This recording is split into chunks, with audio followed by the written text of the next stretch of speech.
में खबरों का सिलसिला आगे बढ़ाते हैं। वेस्ट एशिया में जो इस वक्त चल रहा है युद्ध, उसकी बात करते हैं। इजराइल बनाम ईरान, और जहां पर हिजबुल्लाह पर पूरी तरह से कूच किए हुए हैं इजरायली डिफेंस फोर्सेस।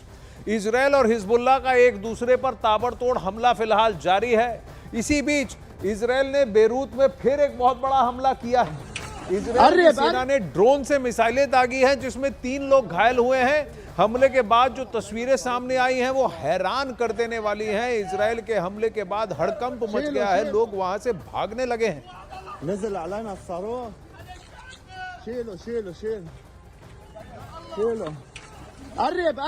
दक्षिणी लेबनान में और बेरूत के आसपास जहां पर हिजबुल्लाह का कब्जा है, उन इलाकों में ताबड़तोड़ फायरिंग और बॉम्बिंग कर रहा है इजरायली डिफेंस फोर्सेस। और ये हवाई हमले इसलिए ताकि उनकी जमीनी सेना को कवर फायर मिल सके।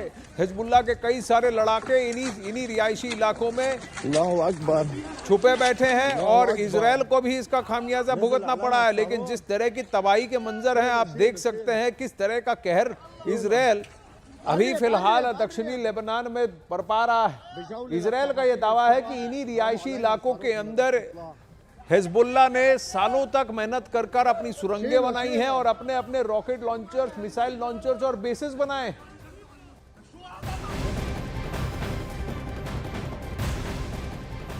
अब वहीं इजराइल, हिजबुल्लाह और ईरान के बीच जारी जंग के बीच दोहा से बड़ी खबर सामने आई है। 5 खाड़ी देशों ने एक बहुत बड़ा ऐलान करते हुए तटस्थता की घोषणा कर दी है।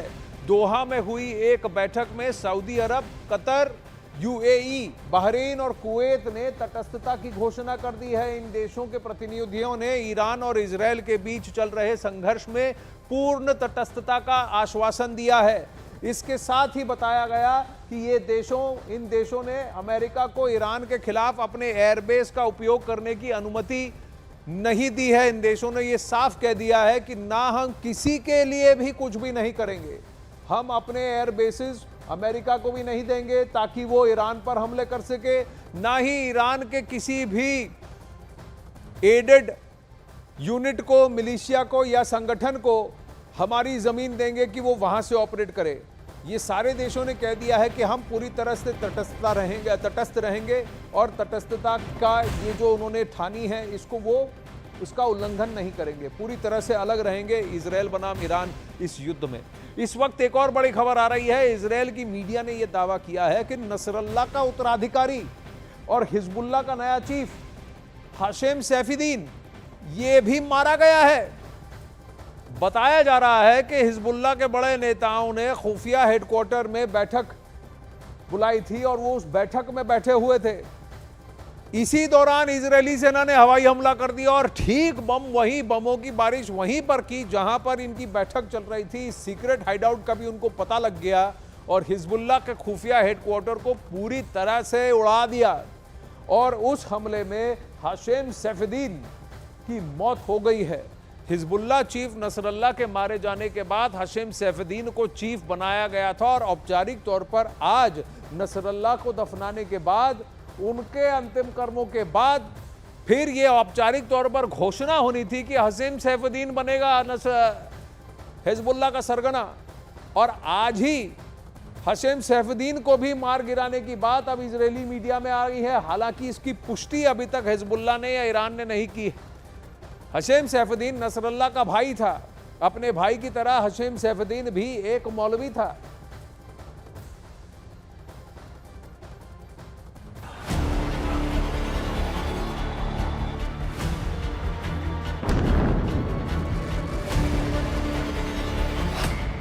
लेबनान में इजराइल का operation new order part 2।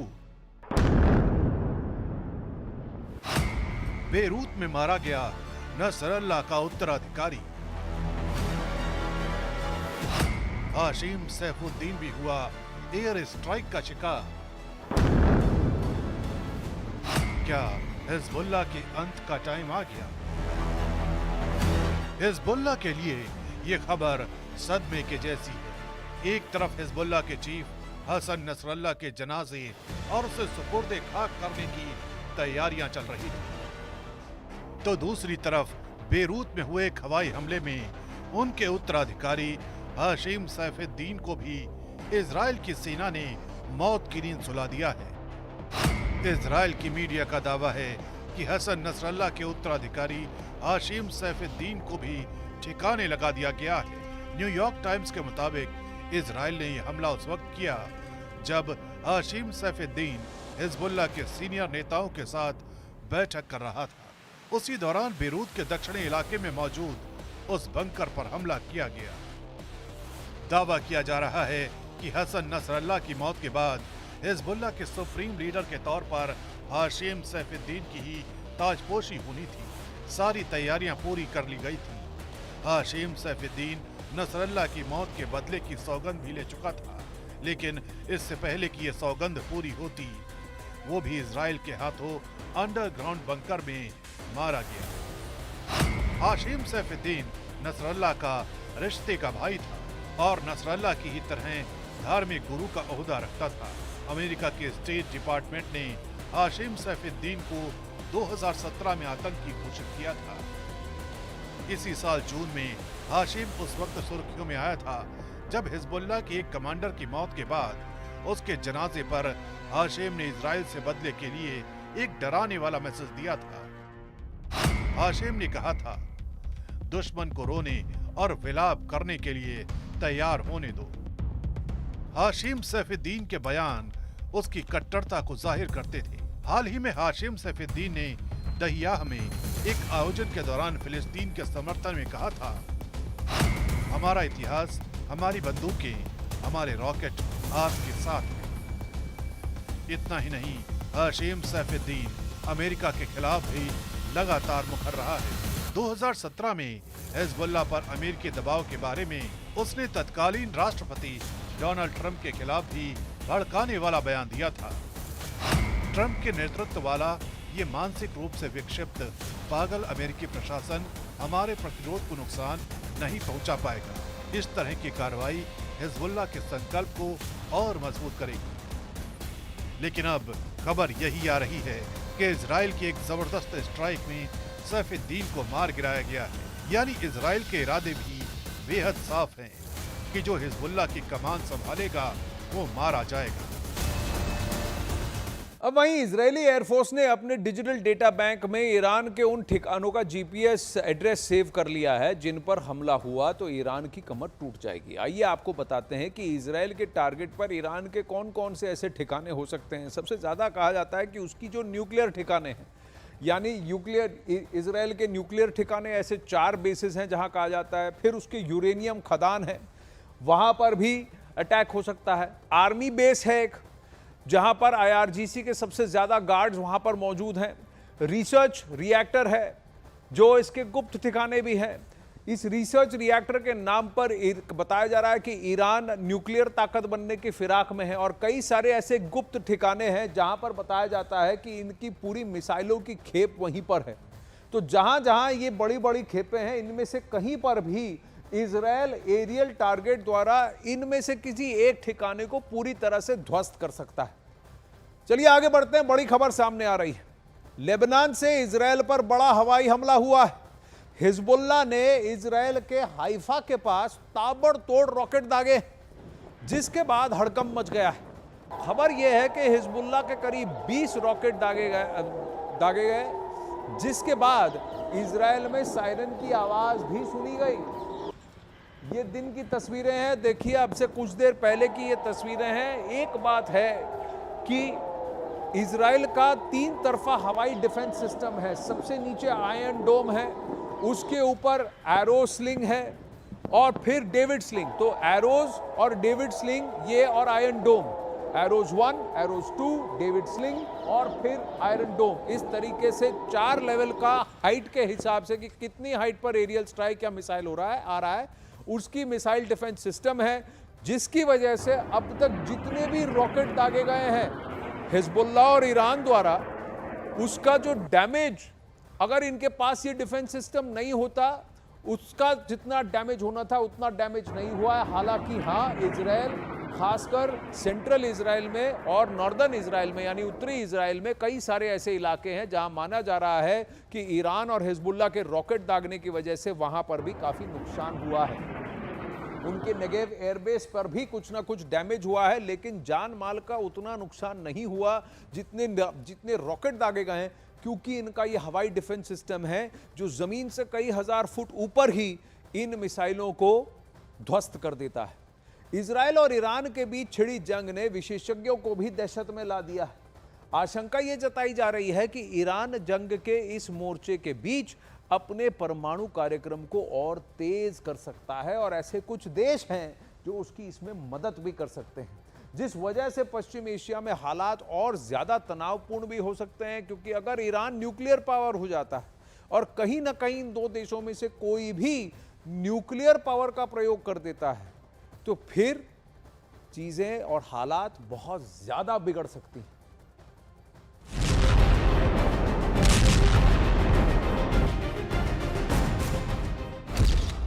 War zone में नई दहशत।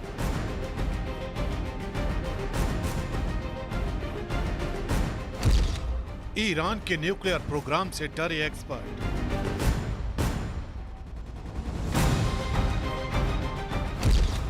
तबाही की डगर पर पश्चिम एशिया।